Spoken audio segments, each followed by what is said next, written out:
একসময় ছাত্রলীগের দুর্দান্ত নেতা, বাংলাদেশ আওয়ামী লীগের সংগঠন ছাত্রলীগের প্রভাবশালী একজন নেতা ছিলেন হাসনাত আব্দুল্লাহ।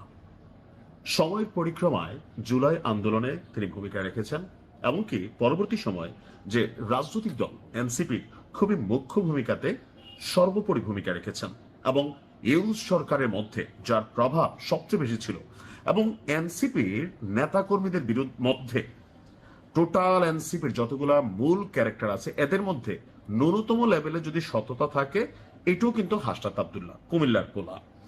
তো কুমিল্লার পোলা হাসনাত আব্দুল্লাহ এবং বাংলাদেশের একটা বড় ধরনের বিজনেস ম্যাগনেট বলেন, হাসনাত আব্দুল্লাহর ভাষায় বিজনেস মাফিয়া বলেন, অথবা যারা এই রাষ্ট্রের জিডিপি নির্ধারণ করে, যাদের মাধ্যমে এই দেশের লক্ষ লক্ষ মানুষের কর্মসংস্থান হচ্ছে, আবার যাদের মাধ্যমে এই রাষ্ট্রের অনেক কিছু হয়তো লুটপাটও হচ্ছে।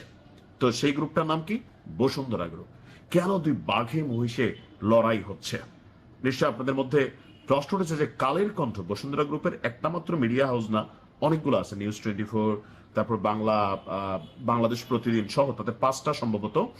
এই 5টা পত্রিকা গণহারে হাসনাত আব্দুল্লাহর বিরুদ্ধে লিখে যাচ্ছে। আবার হাসনাত আব্দুল্লাহ তার ফেসবুকে এসে বসুন্ধরা গ্রুপকে নিয়ে কাউন্টার করছে। তো স্বাভাবিকভাবে মানুষের মধ্যে চিন্তা যে জুলাই আগস্ট অভ্যুত্থানের পরপর বসুন্ধরা গ্রুপ থেকে সার্জিস আলমরা যে একবার এখানে দাওয়াত টাওয়াত খাই আসলো, ওই সময় কি মোটা অঙ্কের কোনো লেনদেন হয়েছিল যে বসুন্ধরা গ্রুপকে হাত দেওয়া হয় নাই? তখন আসলে বসুন্ধরা গ্রুপ কিভাবে বাইচা গেল? বসুন্ধরা গ্রুপের আব্দুল সুবহান যিনি আছেন, তার বক্তব্যের পরে ওই মুহূর্তে কারা সেটেল করছিল, এটা নিয়ে একটা প্রশ্ন ছিল। তো এখন হাসনাত আব্দুল্লাহর একটা জিনিস মনে হচ্ছে কি, যে আপনার সরকারের সাথে বসুন্ধরা গ্রুপের আবার তলে তলে কিছু হচ্ছে কিনা। এখন তলে তলে প্ল্যানটা কোথা থেকে আসছে? আমার ধারণা ওই যে জুলাই অভ্যুত্থানের সময় তারাও হয়তো তলে তলে কিছু করছিল। তো সার্জিস তাদের কিন্তু একটা বড় ধরনের অনুদান দিছিল বসুন্ধরা গ্রুপ।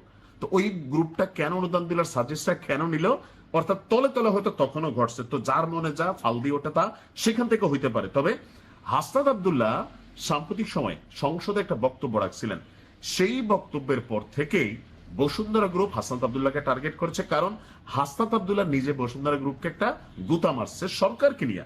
আসুন কি বলছিল?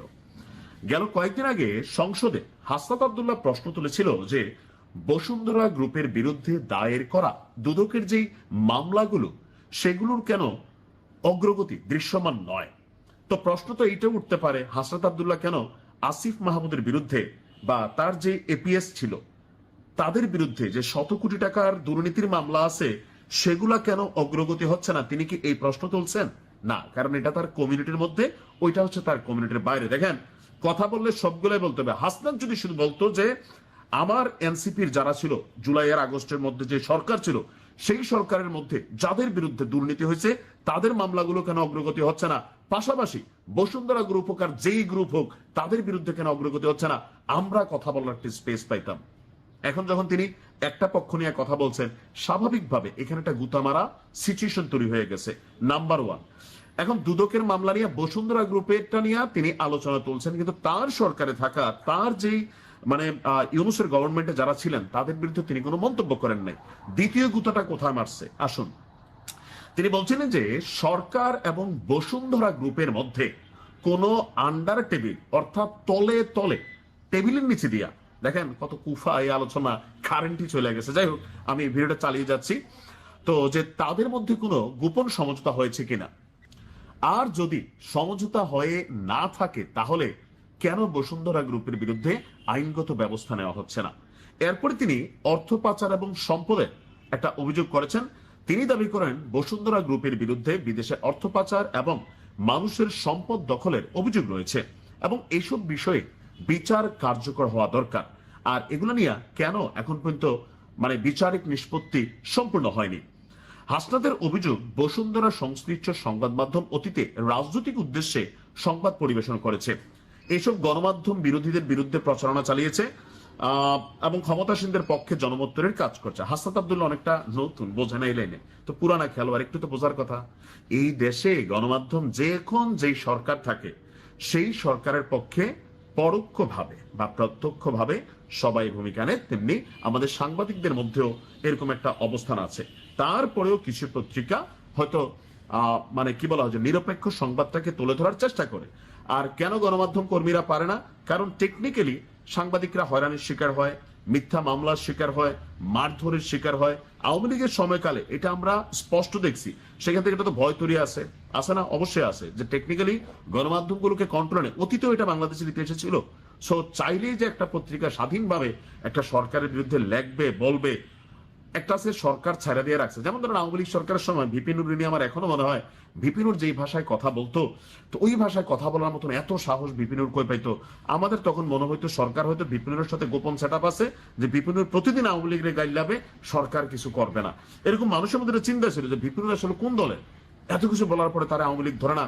আর ফেসবুকে কেউটা বঙ্গবন্ধুর স্ট্যাটাস দিলে তার ঘুম হারাম, গুম হয়ে যায়, মানে খুঁজা পাওয়া যায় না, এরকম তো হইতো। তো অনেক গণমাধ্যম সমালোচনা করতো, যাটা সরকার দিয়ে রাখে, যে দেশের ডেমোক্রেসি আছে। সো হাসনাত আব্দুল্লাহর বিরুদ্ধে বসুন্ধরা গ্রুপের এখানে হয়তো ভেতরে ভেতরে এটা একটা ইস্যু থাকতে পারে, অথবা জুলাই আন্দোলনের পরে আমরা জানি না যে কোন গ্রুপ কি করছে, অনেকে দেশে কলকারখানা কোম্পানি বন্ধ হয়ে গেছে। তো সবকিছু মিলিয়ে এই যে কাদা ছড়াছড়ি, এটা থেকে রাষ্ট্রের উপকার হচ্ছে না। আপাতত আমরা দেখছি দুইটা পক্ষ, এই দুইটা পক্ষ নিয়ে রাজনীতি হওয়ারও চেষ্টা হচ্ছে। যেমন হাসনাতের বিপক্ষে এখন আমজনতার যে তার একটা অবস্থান আছে, আরো অনেকে আওয়াজ তোলা শুরু করেছেন, আবার অনেকে সাক্ষী দেওয়া শুরু করছেন।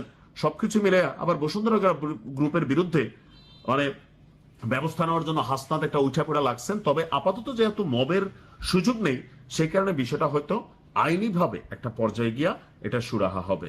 তো এটাই হচ্ছে মূল কাহিনী, যে হুট করে বসুন্ধরা গ্রুপ তাদের যে পত্রিকাগুলা, 5টা পত্রিকা বড় মাপের, টেলিভিশনও আছে, তো সবগুলা একযোগে হাসনাতের বিরুদ্ধে তারা অবস্থান নিয়েছে। এবং হাসনাত এবং তাদের যে এনসিপি টিম, তারাও একযোগে বসুন্ধরা গ্রুপের বিরুদ্ধে অবস্থান নিয়েছে। এই ছিল মূল কাহিনী।